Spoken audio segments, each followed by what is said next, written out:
Shalom, my bitches. My end is here at NFY, continuing When Deathworlders Meet, Parts 4 and 5, by Andrew's second account. The captain pulled up the one chair in the cell and took a seat. Across from him, their guest lounged on his padded bunk. It was meant to be uncomfortably small, but with him it seemed decadently large. His unusual coverings were folded up behind him as a pillow, and a blanket covered him from waist to his toes. His chest and arms were exposed, showing off his substantial musculature. Less than a meter of space stood between them in the padded cell. "Nice place you got here," said the human. "I stayed on a terrestrial ship once, and they've got nothing on you guys. Compared to our spacecraft, well, this place is like a floating palace. How do you do it?" The captain certainly hadn't expected to be praised for the accommodations, but given its small stature and the confines of the craft they found him in, he should not have been surprised. "Well, we value our guests and strive to provide the best we can offer for them," he replied, trying his best to sound sincere. Gods and lords, this thing was stupid. "But the bunks for our crew are what you might typically find on any military or patrol spacecraft." That was a lie across the board. He had no idea what the inside of a military or a patrol craft looked like, and his quarters were 2 stories and about 200 square meters. "Wow, thank you for the guest treatment then," the human said. "And I want to thank you for rescuing me out there. I thought that module would be my tomb, buried alive in space." The captain could empathize. It was any spacer's worst nightmare. He suppressed a shudder. Really, selling this man into a life of servitude was doing him a favor. His potential buyer probably wouldn't put such a novelty to work at hard labor when he could be used as a conversation piece. He would probably spend his days entertaining and doing parlor tricks as a house slave. Not a bad way to live. Better than death by starvation in a metal pod. "Well, it was the least we could do for you here on the Bright Hope," he said. The ship's name was the Halcyon Harvester. "We're a few light years out, but when we picked up your warp field collapsing and saw you couldn't get it going again, well, we knew we had to help." "You can actually detect the warp bubbles of other vessels, real time, from light years away?" the human asked, sitting up a little straighter in his bunk. Had he been taller, he would have hit his head. The captain was taken aback. He definitely hadn't expected the human to have cared about something like that. He hadn't expected him to be capable of caring about something like that. "Well, yeah," Antikatoon replied, rubbing his chin. "How do you do it?" the smaller man asked. "Does the warp field project itself ahead of the bubble? Or maybe the compressed space causes ripples ahead of it, like a stone in water?" This creature was not stupid. Not by a long shot. That sort of technology is classified," Captain Antikatoon replied. In truth, he had no idea how the hell they did it. That was probably a question for the guys who built the sensor suite they bought. "Oh, right, like the Prime Directive," Stevan said. Perhaps seeing the confusion on the captain's face, he hastened to clarify. "Humans have speculated that there might have been a rule that prevents advanced sentience from providing technology to less advanced sentience, for fear of disrupting the natural course of their development." "Oh, no." That was about the stupidest thing he'd ever heard. "It's more of a security issue. We can't give away technology when we don't know how it might be used." That was a lie, of course. Much more believable than the idea that he or anyone else who wasn't an anthropologist would give a flying shit about the development of some primitives. Nothing aboard his ship couldn't be procured by anyone on the open market, in a spacecraft, or law enforcement supply store. He just didn't want to admit to this human that he had no idea how the sensors worked. and this excuse played well in keeping their guest behind a locked door. "May I ask some questions about you?" Anticatoon asked. "To get a better idea of your status." Of course, came the quick reply. "Good." The captain made a show of pulling out a datapad with a stylus. "So, what is your profession?" I'm an explorer, the human said with a nod, an almost universal indicator for yes. "Not a soldier?"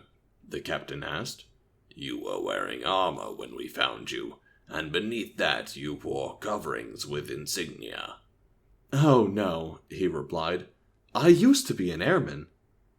The captain's translator supplied, warrior whose domain is aerospace, for the unusual human-speak word.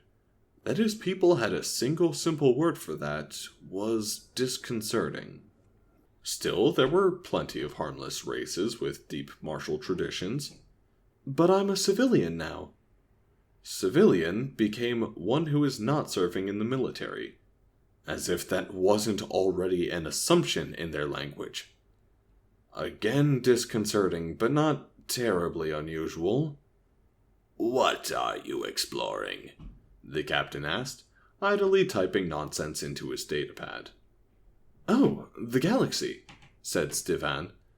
I'm conducting humanity's first manned extrasolar spaceflight, and our first manned effective FTL test. It didn't go as planned. "We kinda figured that out when we recovered you from the void," said the captain. "And those symbols on your skin covering, they remind me of some military identifications and rank I've seen a few races using." He pulled his coverings from behind him, a bright orange one-piece with numerous pockets, zippers, fasteners, and insignia. Not at all. None of these are even remotely related to the military, he said, pointing to each in turn. He explained. This is the government-funded explorer organization I work for, called NASA. This one is the government that funds it, the United States of America. These are the mission and the spacecraft that brought me here and malfunctioned, Project Pathfinder and the Victoria. This last patch with the wings means that I'm a pilot, and it has my first name, Stephen, my family name, McLaren, my tribe name, Lieutenant Colonel, and my clan name, Yusuf. "Okay," the captain replied. "I thought as much." So this thing really wasn't an engineered super soldier, or any kind of soldier at all, for that matter. That still left other questions. And my suit wasn't armor, Stefan continued, folding his orange skin covering. It's just for survival in case of a hull breach. "Were you genetically engineered?" asked the captain. No, not at all. 100% natural. Why? "It's just one of those questions we have to ask. There can be concern with unnatural biological contaminations," he said. Again, not true at all, but it sounded better than, "I need to know if I should put you in a stronger cage." The captain licked his teeth and snout. "Next question. Are you carnivorous?" For a moment, the man said nothing, as it drew its eyebrows together. The expression for confusion, perhaps? You mean, like eating meat? The single word meat had been translated as flesh of a prey animal. Now that was a red flag. "Yes, that's exactly what I mean by carnivorous. Although we just call..." The captain used the human word, meat. "Flesh. We have no special words for it that provide additional context." Alright, well, no, we're not carnivores, said the human. Not at all. I mean, we can digest flesh, if it's been laboriously prepared and heat-treated, but no one ever does it, and it's just morally wrong to kill something just to eat it. The idea of it is just disgusting. But because of its extremely high caloric density, it's sometimes artificially grown to use as emergency rations. I see. That's why it was in the food preparations on your craft. I guess there are some in those meals, now that you mention it, Stevan offered, scratching his face. I just never eat that part. I mean, we're not even designed for it. Look at our teeth! The ones up front are for chomping vegetables, and the ones in back are for grinding coarse plant matter. That seemed reasonable enough. And your eyes? He asked. They face forward, binocular vision. Oh, humans are designed from arboreal mammals, he explained. We jumped from tree to tree, swinging on vines. We absolutely need a depth perception to be able to properly time our jumps, grab vines, and escape dangerous predators that were faster, larger, and stronger. You lived with carnivores on your world, ones larger and stronger than you, with, well, no offense, but with no natural defenses to protect yourself. Well, yeah, he said, slowly scratching his face. We got lucky, you know, evolving intelligence to avoid them, and we were pretty safe building our tree villages high off the ground where no predators can reach us. You seem to have a lot of muscle mass, the captain said, showing his own arm to the man, spreading his thick layers of feathers flat. It looked spindly next to Stevan's, though it was much longer and attached to his taller frame. Well, it's necessary for our lifestyle, Stevan said. I imagine you evolved from a six-legged ground dweller, but we humans need the extra muscle to support our entire weight on only 2 legs, to climb trees, to jump from one tree to another, to grab things and lift our entire body weight on a single hand if necessary. And our world has pretty high gravity compared to here, I think. I was once told that if our gravity was any higher, we could have never achieved spaceflight with chemical rockets. Makes sense, the captain said. How high is your gravity anyway? I don't know space units or whatever, but a meter is this long, Stevan said, indicating a height on the bulkhead. The captain made a note. And the acceleration of gravity at my planet's sea level is 9.8 of those per second squared. Does that help? And a second is... 1, 2, 3... The captain noted the tempo of the man's counting, and plugged that and the other information into his datapad, and waited for the ship's AI to do the calculations. Through a rough approximation, the results were staggering. 4.2 galactic standard gravities. Unbelievable. Still, that the human was strong told him nothing. They already knew that just from the weight of his environmental suit. That didn't mean he or his people were dangerous, nor did anything else he'd learned thus far, aside from some peculiarities with their language. Those types of errors were bound to crop up from time to time, and should always be taken with a lick of salt. Wars had been started over worse, or sometimes better, translations.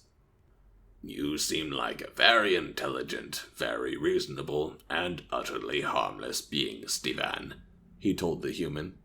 And I am very glad to have rescued you. He meant that. This thing would fetch a fortune. As a nobleman's personal acrobat, he would be wonderfully entertaining to watch. Why, thank you, the other man replied with a laugh. I'm glad you rescued me too.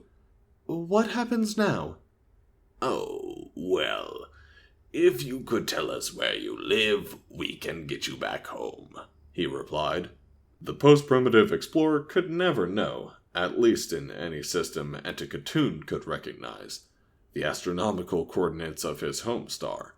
It was a safe offer.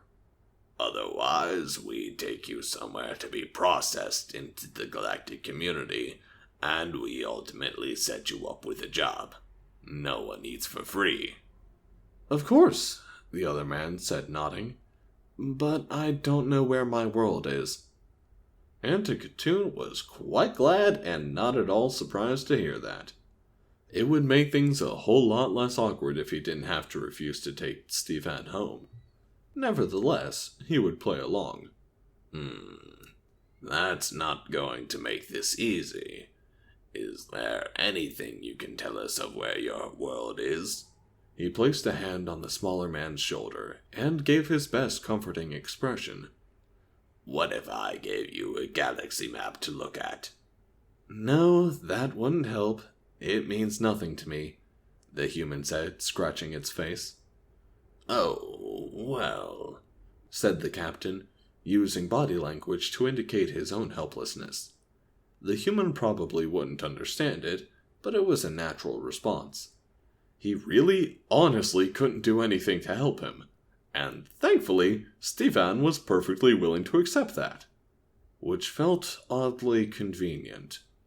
Are you sure you don't want to see a galaxy map? Antikatoon asked, pulling one up on his datapad. I can show you where we picked you up. Well, I can certainly take a look, Stefan said as the captain turned the map on the datapad to face him, a single point clearly marked. After a moment, the human replied, No, this doesn't help at all. Sorry. Do you know maybe the distance and direction you have traveled, or were supposed to have traveled? The captain asked, prodding a little further. No, the other man said, shaking his head. No idea. The ship was fully automated. I was just inside as a publicity stunt more than anything, so the human government could say, we sent a man further than ever before with this new starship engine and brought him home safely. Too bad they messed up on the second part, am I right? Indeed. The captain definitely began to feel like something wasn't adding up. There was no way this being, as smart as it was, didn't know how far it had traveled, even if it couldn't tell the direction. There would have been planning for months for a newly advanced people's first expedition past their solar system. He would have known the distance, and probably the direction too. He would have seen a galaxy map at some point, even just a section of it. The captain could have zoomed into a 200 light-year radius of where they'd found him, and Stefan should have been able to orient himself. Space was three-dimensional, but the galaxy was a plane, damn it! Common celestial landmarks wasn't that abstract a concept to understand.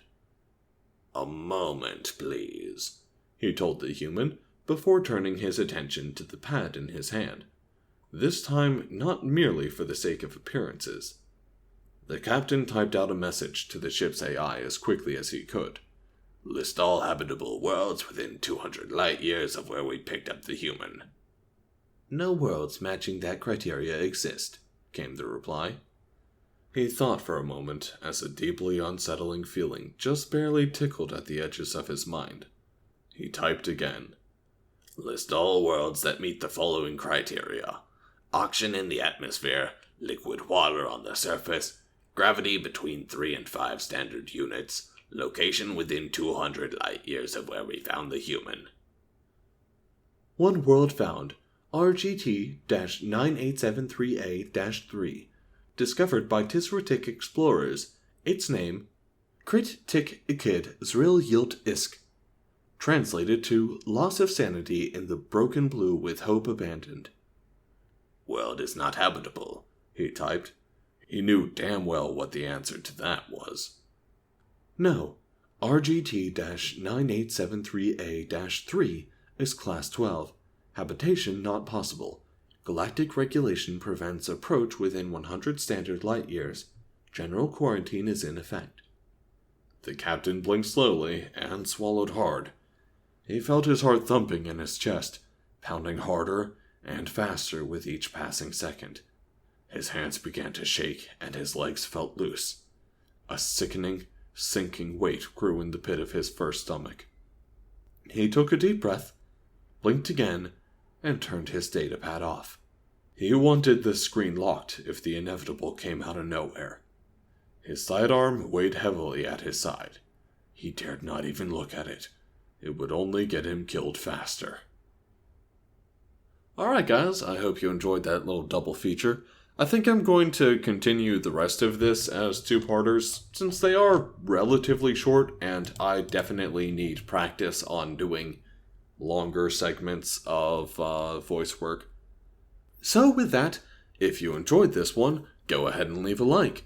If you would like to hear more of my stuff, go ahead and subscribe. If you would like my stuff to show up directly in your subscription feed, hit the bell on the side. And if you have anything you want to talk to me about, leave it in the comments. Leave it in the comments. Have a nice one, y'alls.